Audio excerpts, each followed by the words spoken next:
Hello, my fellow robots and machines. It's your favorite clanker, RoboMan1K here, with a review video on the Roblox game called Doomspire Defense. Now, remember to not harass me or the people I quote in this video for their opinions on the game. My first issue is that the game has just become a grind fest. And to start off this accusation, I have a friend who has also played Doomspire Defense a lot to give his opinion on this. Okay, so I was like playing the game since the original Undead Coming update back in 2024-ish. Level 80 or 90 for a tower and masteries are insane grinding.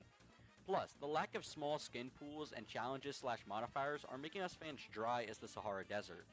I do get they're working on Rewrite too, but some more skins and miscellaneous modifiers slash maps, even though we recently had an update which added some, would keep us from acting like a homeless person begging for money. Now, for my personal account here, I have to agree with Ghostro just because the higher towers take sometimes up to hours of grinding to get, not including mastery by the way.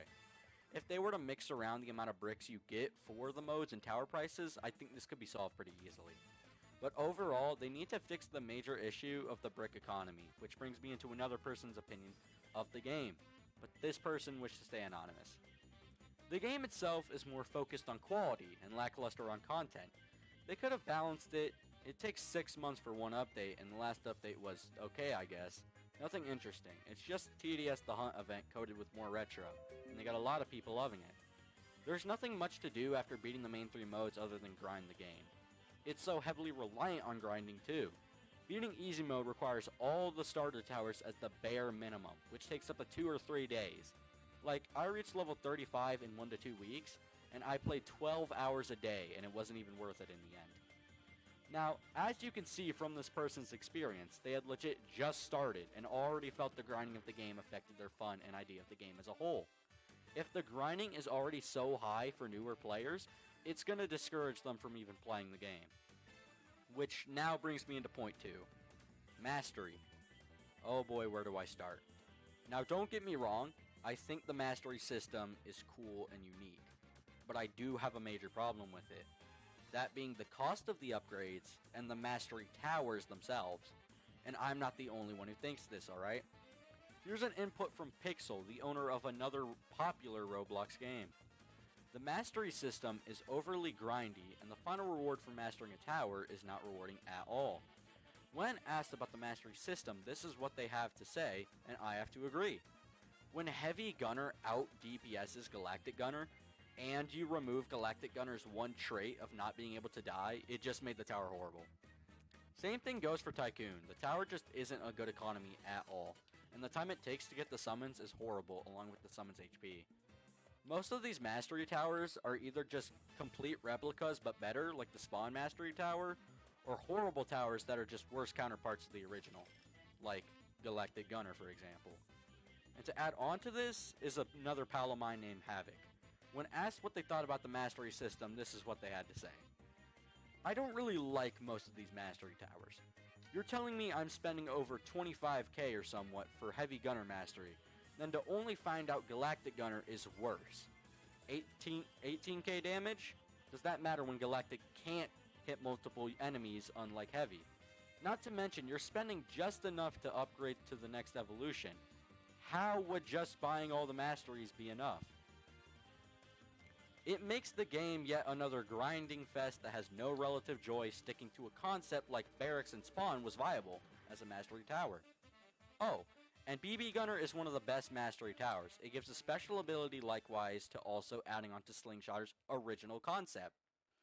As you can say, they completely agree with the fact that some of the master versions of the towers just aren't good.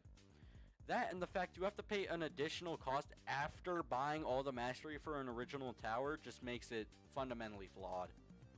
Now time for point 3. The overall destruction of towers getting worse and worse with nerfs or balance changes, or straight up getting removed in Pizza Place's case. And to start with Pizza Place, here's another quote from a friend of mine who played Doomspire a lot. I am very sad that the Pizza Place was removed.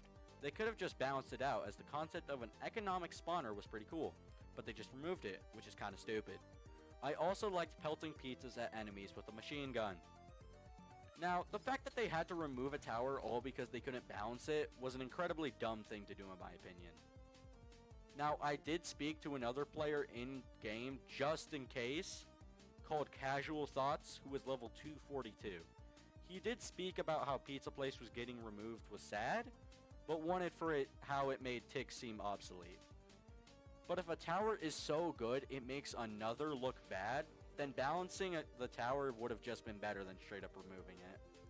As for some other towers that were changed and in my opinion worse were Wizard. Now let me explain. He was a regular flamethrower tower that was considered kinda bad. I don't know, very situational.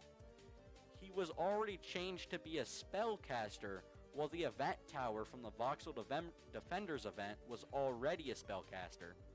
They said it was for balancing, which with the other towers in mind, I thought he was just getting removed. Then, I see they're legit adding another tower that's going to do the same exact thing. So I pondered, what was even the point of changing Wizard? And to back up my point, is a good friend of mine, Mistech, to say his mind on the topic.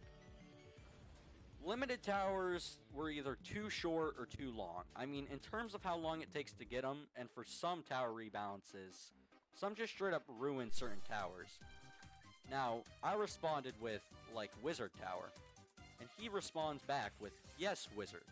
And for maps, they removed good maps. Like, they removed some pretty good maps. That was definitely the problem I had. Another thing was also the constant event towers / limited towers. And to start this off, I got Havoc again to give me their opinion on it. Core Block's event was underwhelming, unfortunately, and they kept making seasonal and irrelevant limited towers that never end up rewarding us, instead of main game or game modes, or new masteries like for Trowler. They make shit like a snowball thrower. Overall, there was no reason for these random limited / event towers because they were mostly underwhelming or just not good to use. Now for my final question here, does this impact the game going forward? No. Doomspire still has a chance to fix these things, and I think their community will continue to love the game to death. All I ask of is if any developers or Veen sees this himself, to just think about the stuff I've said in this video, and hopefully change these problems or viewpoints. Your favorite clanker, Roboman1K, out.